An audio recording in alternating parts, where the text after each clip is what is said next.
Sinepju graudiņš, vārds katrai dienai. Nebīsties, tikai tici. Šodienas rakstu vieta. Bet Jēzus to dzirdējis, sacīja: Nebīsties, tici tikai, un viņa taps izglābta. Lūkas evaņģēlijs, 8. nodaļa, 50. pants. Šodienas pārdomas.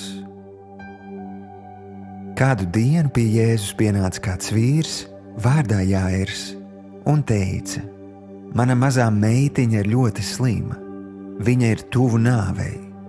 Vai tu nāksi uz manām mājām un lūgsi par viņu?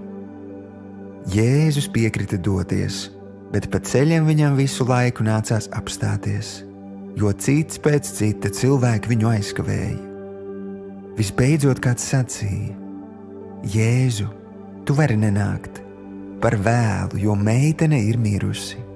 Ļaudis bija apbēdināti un ļoti satriekti, bet Jēzus Jāiram teica: Nebīsties, tikai tici, un meitiņa būs vesela.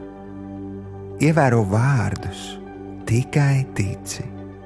Tas bija vienīgais, ko Jēzus sagaidīja no meitenes tēva. Jēzus aizgāja pie meitenes, uzlika tai rokas, un viņa kļuva vesela.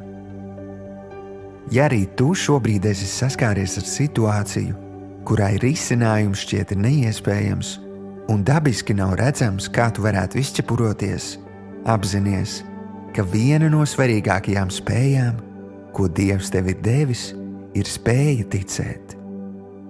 Dievs tev saka to pašu, ko viņš teica meitenes tēvam: Ja tu tikai ticēsi, es pārmainīšu tavu situāciju.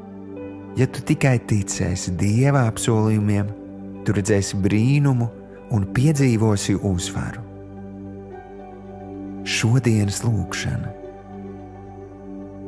Tēvs, paldies, ka tu spēj dāvāt man uzvaru jebkurā situācijā.